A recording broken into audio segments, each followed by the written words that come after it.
Hello everyone. आज है 14 अगस्त और द इंडियन एक्सप्रेस की आज की हमारी जो इम्पोर्टेंट न्यूज़ रहेंगी वो होंगी सुप्रीम कोर्ट में आवारा कुत्तों की सुनवाई, भारत सिंगापुर साझेदारी, अमेरिका रूस अलास्का खरीद और उनकी मुलाकात। आज की हमारी जो पहली न्यूज़ रहेगी, न्यू 3 जजेस bench of SC to hear Delhi NCR stay dogs matter today. यह न्यूज़ जो है वो चर्चा में क्यों है? दिल्ली एनसीआर में जो आवारा कुत्ते हैं उनके मामलों में सुप्रीम कोर्ट ने जो है एक नई 3 जजों की जो बेंच है उसको गठित किया है, जिसके द्वारा जो है 14 अगस्त 2025 यानी कि आज जो है उस पर सुनवाई की जाएगी। जो ये बेंच है इसके अंदर जस्टिस विक्रम नाथ, जस्टिस संदीप मेहता और जस्टिस एन.वी. जो आचार्य हैं उनकी अध्यक्षता जो है ये सब करेंगे। यह कदम जो है 11 अगस्त को जो जस्टिस जे.बी. परदीवाला है और जो जस्टिस आर. महादेवन है, इन 2 जजों की जो बेंच थी उनके द्वारा दिए गए जो निर्देश थे या जो आदेश थे उनके बाद जो व्यापक सार्वजनिक विरोध जो है या फिर जो परस्पर विरोधी हैं फैसलों के उल्लेख के बाद जो है उठाया गया एक इम्पोर्टेंट कदम है, जिसमें जो दिल्ली एनसीआर है वहाँ से जितने भी आवारा कुत्ते हैं उनको जो आश्रय स्थल है वहाँ पर स्थानांतरित करने का निर्देश जो है वो दिया गया था। जो पिछला आदेश था उसमें यह कहा गया था कि जो कुत्ते हैं उनको 6 से 8 सप्ताह के अंदर जो है आश्रय स्थलों में एक स्थान से जो है यानी कि जो आश्रय स्थल हैं वहाँ पर स्थानांतरित किया जाए। जो आवारा सड़कों पर घूम रहे कुत्ते हैं उनको पकड़कर जो है आश्रय स्थलों पर जो है पहुँचाना था और उन्हें जो है दोबारा सड़कों पर नहीं छोड़ा जाए, जिससे कि जो पशु प्रेमी हैं और जो कार्यकर्ता हैं उन दोनों के बीच में आपस में जो है विरोध को जन्म दिया, जिन्होंने उसे अव्यावहारिक और क्रूर बताया। साथ ही उन्होंने यह भी कहा कि जो ये पशु जन्म नियंत्रण नियम है 2001 का उल्लंघन करता है, जिसके जवाब में जो मुख्य न्यायाधीश बी.आर. गवई हैं उन्होंने जो मामला है उसको एक बहुत ही बड़ी बेंच को जो है सौंपने का फैसला लिया, ताकि जो ये समस्या है या परस्पर जो विरोधी हैं उनके आदेशों को जो है स्पष्ट किया जा सके और जो मानवता है या जो मानवीय दृष्टिकोण है जैसे कि नसबंदी और जो टीकाकरण है उस पर विचार किया जा सके।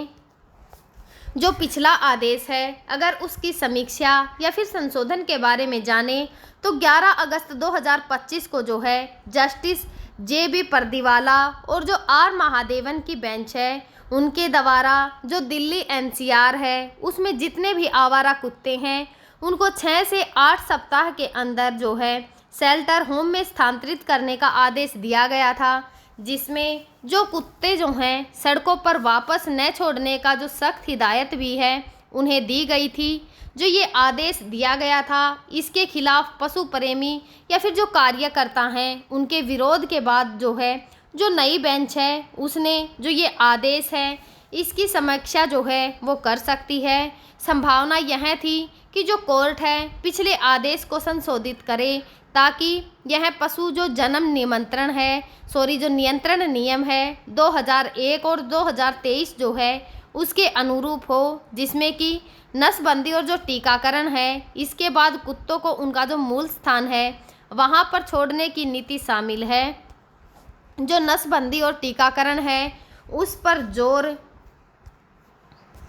जो सॉलिटर जनरल तुषार मेहता हैं उन्होंने कोर्ट में कहा कि जितने भी जो आवारा कुत्ते हैं इनके कारण होने वाली जितनी भी घटनाएं हैं जैसे कि रेबीज हुआ, कुत्तों को काटने की जो है 37 लाख से अधिक वार्षिक घटनाएं सामने आई हैं, जो कि नियंत्रित करने के लिए प्रभावी उपायों की जो है वो ज़रूरत है। और कोर्ट जो है नसबंदी और जो टीकाकरण है इन जैसे जो मानवीय उपाय हैं उनको लागू करने के लिए सख्त दिशा निर्देश जारी कर सकता है। साथ ही जो ये नगर निगम है उनको इन प्रक्रियाओं को तेज करने का आदेश भी जो है वो दे सकता है। जो शेल्टर होम की व्यवस्था है और उसकी निगरानी देखें तो कोर्ट ने जो है पहले 5,000 कुत्तों के लिए शेल्टर होम बनाने और जो सीसीटीवी है उसकी निगरानी करने के लिए जो है स्टाफ की नियुक्ति की थी और कुत्तों के साथ जो है क्रूरता न होने की शर्तें जो हैं वो लागू करने का निर्देश भी दिया था। नई बेंच जो है इस पर विचार कर सकती है कि क्या इतनी बड़ी संख्या में जो शेल्टर होम बनाना जो है वो एक व्यवहारिक जो कार्यक्रम है वो है, या फिर संभावना है कि कोई भी जो शेल्टर होम है उसकी गुणवत्ता या फिर जो प्रबंधन है उस पर अधिक ध्यान दें। साथ ही जो गोद लेने की प्रक्रिया है उसको नियमित करने या फिर जो दिशा निर्देश है वो जारी करें, ताकि जो सार्वजनिक सुरक्षा है या फिर जो पशु कल्याण है उनके अंदर संतुलन बना रहे। जो सुप्रीम कोर्ट है उसने जो बच्चे हैं या फिर जो बूढ़े हैं और जो नागरिक हैं उनकी सुरक्षा को जो है प्राथमिकता दी थी, लेकिन पशु प्रेमी जो हैं उन्होंने इसे पशु क्रूरता के रूप में देखा। नई बेंच जो है उसने जो ये मामला है जो कुत्तों को लेकर, जो आवारा कुत्ते हैं एनसीआर जो दिल्ली है उसके अंदर घूम रहे हैं, जो ये मामला है उसमें संतुलन बनाने की कोशिश जो है वो की है।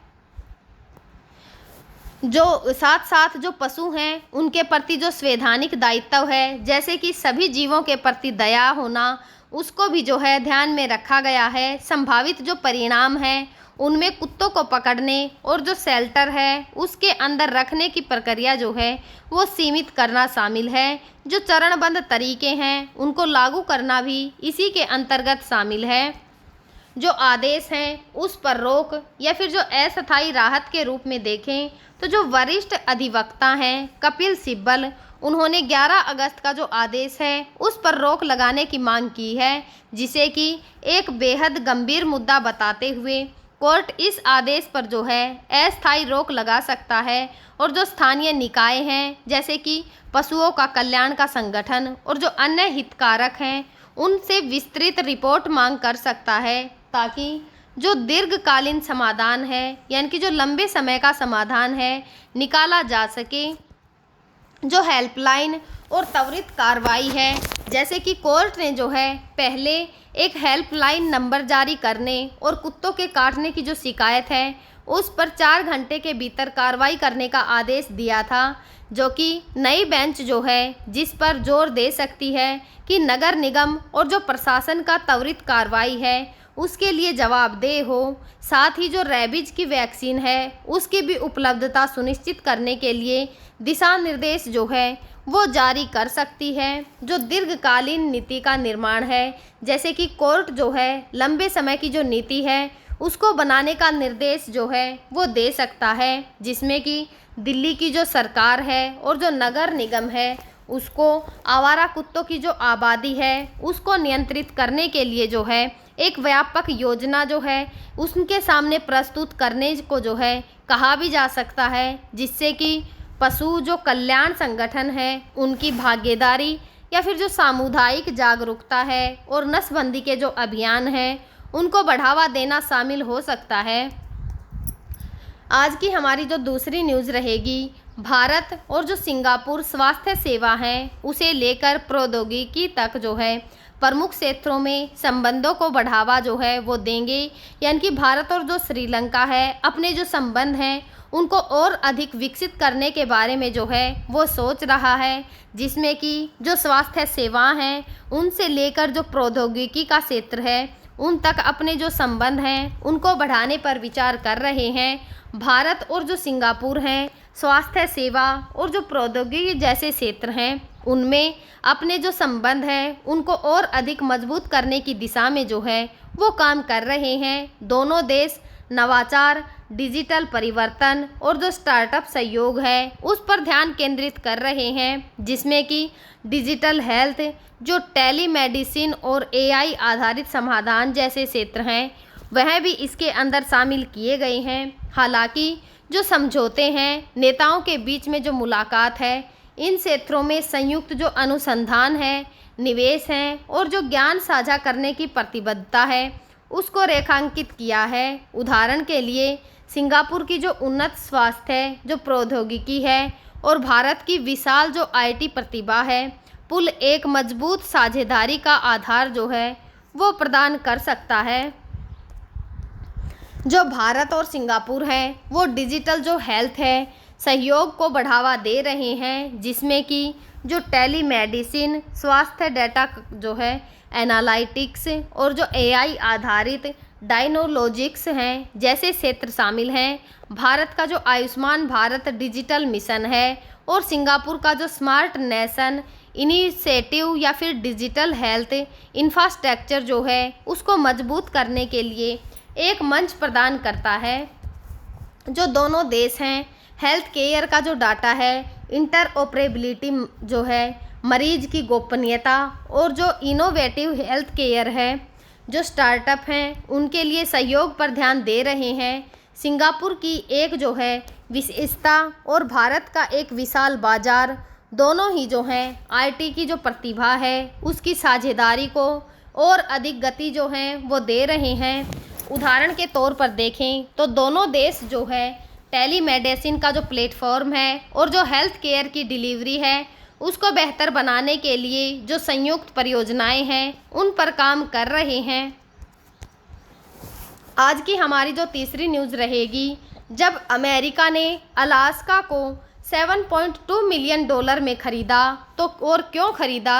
ट्रंप और जो पुतिन हैं उनकी मुलाकात ने जो कहानी है उनको फिर से पुनर्जीवित जो है वो कैसे कर दिया। इस न्यूज़ के बारे में जो है हम अमेरिका और जो अलास्का की खरीद है उससे लेकर या फिर उससे रिलेटेड जो न्यूज़ हैं उसको इसमें कवर करेंगे। अमेरिका के द्वारा जो अलास्का की खरीद है 1867 में अमेरिका ने जो है 30 जुलाई 1967 को रूस से अलास्का को $7.2 मिलियन में खरीदा था, जिसे इतिहास में अलास्का खरीद के नाम से जो है वो जाना जाता है। यह सौदा जो है अमेरिकी जो विदेश मंत्री हैं विलियम एड सीवर्ड और जो रूस राजदूत हैं एडवर्ड डी स्टोकल उनके बीच में हुआ है। उस समय जो है उनकी कीमत लगभग 2 सेंट प्रति एकड़ थी, जो कि आज के हिसाब से लगभग जो है $140 मिलियन है, या फिर भारतीय मुद्रा में देखें तो करीब 45 करोड़ रुपए के बराबर जो है वो होगी। और रूस ने अलास्का को जो है वो क्यों बेचा था, आर्थिक कारण देखें तो 1853 से जो 1856 का समय था उसका जो क्रिमिनियन युद्ध है उसने रूस की जो अर्थव्यवस्था है उसको कमज़ोर कर दिया था। अलास्का का जो रखरखाव है वह बहुत ही महंगा था, क्योंकि जो ये एरिया है इसमें दूरस्थ था और यहाँ पर जो सैनिक हैं उनकी तैनाती और जो आपूर्ति है वह भेजना बहुत ही मुश्किल था। पर फिर भी जो है व्यापार जो कि रूस के लिए मुख्य आकर्षक था वह भी घट रहा था। जो सामरिक कारण देखें तो रूस को डर था कि जो ब्रिटेन है जो कि कनाडा में मजबूत था, युद्ध की स्थिति में अलास्का पर कब्जा कर सकता है। इसे मित्र राष्ट्र जो अमेरिका है उसको बेचकर रूस ने सामरिक नुकसान से बचने और जो ब्रिटेन के खिलाफ अमेरिका है उसको मजबूत करने की रणनीति को अपनाया था। जो सीमित महत्व है उस समय रूस के लिए जो अलास्का है वह सैन्य और आर्थिक महत्व सीमित था, क्योंकि वहाँ पर जो संसाधन हैं उनका दोहन या फिर उनकी जो तकनीकी है जो वित्तीय क्षमता है उसको बाहर था। जो अमेरिका है उसको इससे जो है जो अलास्का की खरीद है इससे क्या लाभ हुआ। अलास्का की जो खरीद है उस वह जो है शुरू में सीवर्ड की जो मूर्खता है कहा गया, क्योंकि जो ये बंजर और बेकार माना गया था, लेकिन बाद में यह सौदा अमेरिका के लिए जो है बहुत ही फ़ायदेमंद साबित हुआ, क्योंकि अलास्का में जो है हमें सोना, तेल, जो प्राकृतिक गैस है, हीरे और जो मछली जैसे संसाधन हैं उनकी खोज ने इसे जो है आर्थिक और जो सामरिक रूप है उसमें बहुत ही इम्पोर्टेंट बना दिया। आज यह जो अमेरिका है उसके तेल के उत्पादन का लगभग 20% हिस्सा देता है और सामरिक दृष्टि से जो है यह बहुत ही इम्पोर्टेंट है, क्योंकि यह रूस से केवल 88 किलोमीटर दूर है।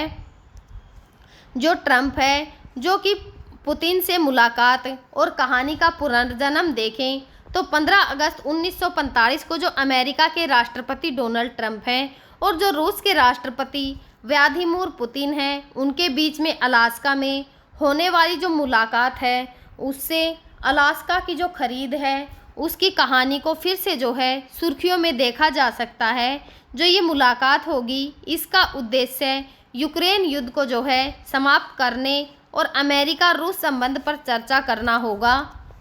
जो कहानी है उसके पुनर्जनन का जो है क्या कारण है, ऐतिहासिक संदर्भ देखें तो अलास्का कभी भी जो है कभी रूस का हिस्सा हुआ करता था और 1867 में अमेरिका को जो है बेचा गया था। जो ये मुलाकात है, इसने उस समय का जो ऐतिहासिक सौदा था उसको फिर से चर्चा में ला दिया, क्योंकि यह दोनों देश जो हैं बीच में एक दुर्लभ मुलाकात है जो कि अमेरिका धरती पर हो रही है। जो सामरिक और भौगोलिक महत्व देखें तो अलास्का का चयन जो है इस मुलाकात के लिए इसलिए इम्पोर्टेंट है या फिर इसलिए किया गया है क्योंकि यह रूस का जो सैन्य ठिकाना है उससे केवल 88 किलोमीटर की दूरी पर है और जो अमेरिका है उसकी जो अंतर्राष्ट्रीय आपराधिक न्यायालय है यानी कि जो ICC है उसका सदस्य नहीं है। पुतिन का खिलाफ जो है ICC ने गिरफ्तारी वारंट जारी किया है, इसलिए